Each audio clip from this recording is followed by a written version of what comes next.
Welcome back to the channel.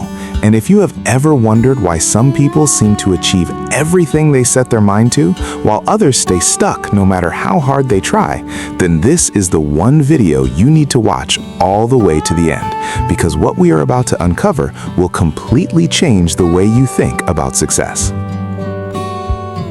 There is a moment most people never talk about. It happens quietly, usually late at night, when you are lying in bed staring at the ceiling, and you ask yourself why. Why is it that some people seem to glide through life, hitting target after target, building the business, finding the relationship, reaching the health milestone, while others work just as hard and somehow end up exactly where they started? You have probably felt that gap before, that frustrating, confusing distance between where you are and where you genuinely believed you would be by now. What if the answer has nothing to do with how hard you work, how smart you are, or how many vision boards you have pinned to your wall? What if the real barrier is something buried so deep in your psychology that most people go their entire lives without ever identifying it? Scientists, behavioral researchers, and psychologists have spent decades studying the mechanics of human achievement, and what they have uncovered is both unsettling and incredibly freeing. The way your brain processes goals is not the way motivational culture tells you it does. There is a system running beneath your conscious awareness, quietly filtering what you pursue, what you abandon, and what you never even allow yourself to want in the first place. Understanding that system does not just change how you set goals, it changes who you become. When you decide you want something, whether it is losing weight, starting a business, learning a language, or saving money, your brain does not simply lock onto that desire and start working. Instead, it runs a rapid calculation that happens in the prefrontal cortex within milliseconds. Your brain asks a question you never consciously hear. Based on everything I know about this person, what is the realistic probability that pursuing this will lead to something worth the cost? If the unconscious answer is low, it quietly dampens your motivation before you even begin. This is why so many people feel genuinely excited about a goal on Monday morning and completely indifferent to it by Thursday. It is not laziness, it is your brain protecting you from what it perceives as a losing bet, using your old experiences and accumulated beliefs as the only evidence it has. Research from Stanford University and the work of Carol Dweck on mindset theory brought something remarkable into the public conversation. People who hold a fixed view of their own abilities experience significantly more goal abandonment than those who operate from a growth orientation. But here is the part that rarely gets discussed. Having a growth mindset is not simply about telling yourself you can improve. It is about genuinely restructuring how you interpret setbacks as data points rather than verdicts. The people who consistently achieve their goals are not those who never struggle. They are the ones who have trained themselves, often without realizing it, to narrate their failures as steps in a process rather than evidence of a ceiling. And that single difference in interpretation creates an entirely different life trajectory over time. There is another force at work that almost nobody talks about, and it may be the most powerful of them all. It is called identity alignment, and it is the reason that information, inspiration, and even genuine desire are often not enough to create lasting change. When you try to achieve something that conflicts with your current self-concept, your brain experiences a form of cognitive friction. Imagine trying to run a marathon, while a part of your mind is quietly whispering that you are not really an athletic person. Every training session becomes a negotiation with that internal voice. But when your goal is aligned with who you believe yourself to be, the friction disappears, behavior becomes automatic, and choices that support the goal feel natural rather than forced.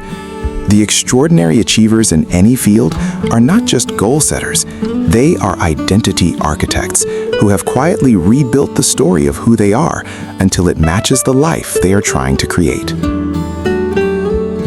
If you have stayed up to this point, it means you find this interesting. So stay with me until the very end, because what you are about to discover might be the one thing that has been standing between you and everything you have ever wanted to achieve. The first and most counterintuitive practical step is to make your goals smaller, not as a compromise, but as a strategy.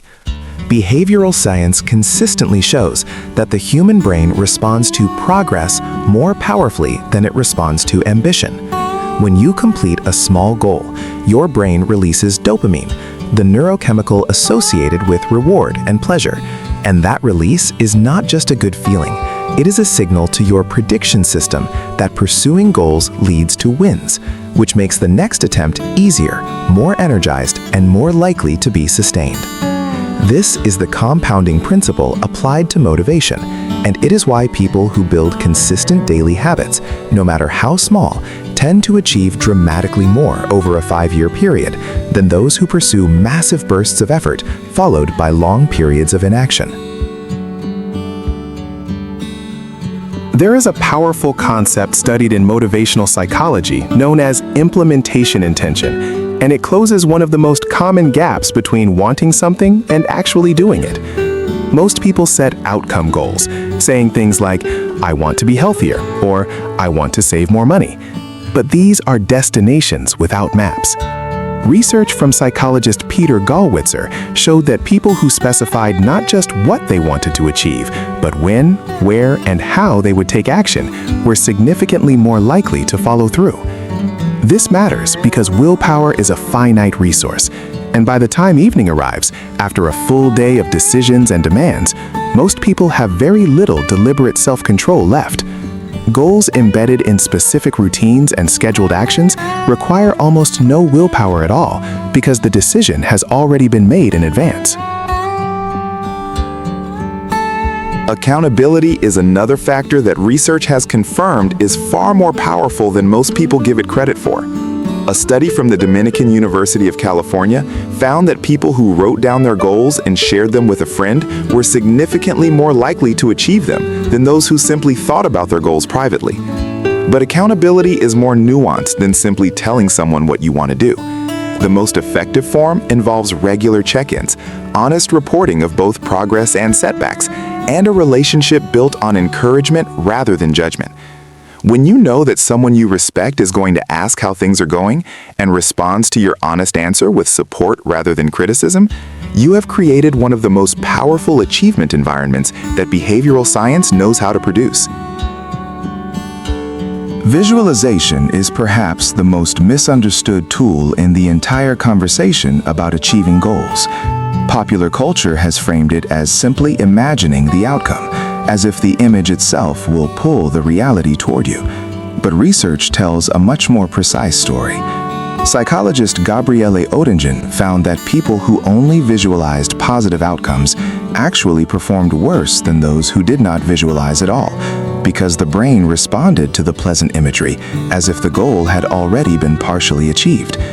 The effective form is called mental contrasting, which involves imagining the desired outcome in detail and then immediately confronting the real obstacles standing in the way.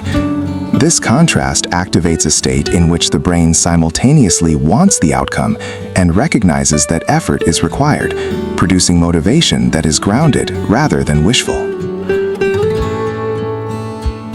Your surroundings are constantly shaping your behavior in ways you rarely notice, and environment is one of the most underestimated levers you have access to right now. The food on your counter influences what you eat. The apps on the first screen of your phone influence how you spend your attention. The people you speak to most frequently influence what you believe about yourself and what you think is realistic. Behavioral economist Richard Thaler's work on choice architecture demonstrated that the way options are arranged dramatically affects what people choose, even when they believe they are making free, rational decisions. If you want to exercise more, having your workout clothes visible lowers the activation energy required to begin. Designing your environment to make the right choices easier is not cheating. It is the intelligent application of how human behavior actually works. Here is what brings it all together, and it is the part that most people never reach because they are still looking for a single shortcut that will make everything effortless. The truth is that achieving your goals is a skill, and like every skill, it improves with deliberate practice. The people who seem to accomplish everything they set their mind to are not operating on raw talent or exceptional discipline. They have built systems, environments, and identities that make goal achievement the path of least resistance in their daily lives. They have learned to listen to what their brain needs rather than forcing it through sheer willpower, and they have done this through hundreds of small adjustments made over time. You are not behind. You are not broken. You are simply working with a brain that was never given an instruction manual. And now you have more of that manual than most people ever receive. The moment you stop treating goal achievement as a test of your character and start treating it as a learnable, refinable, endlessly improvable process, something fundamental shifts inside you. The ceiling you thought was fixed turns out to be a floor. And the version of you that you have been quietly imagining late at night, the one who follows through, who builds the thing, who becomes the person, that version is not a fantasy. It is a destination. And now, you have a map to get there. Thank you so much for staying all the way to the end. Your time and trust mean everything to us. And if this resonated with you, make sure you hit that subscribe button, like and share. And also tell us your thought in the comment, because we have a lot coming up that you would never want to miss. Bye, and see you in the next video.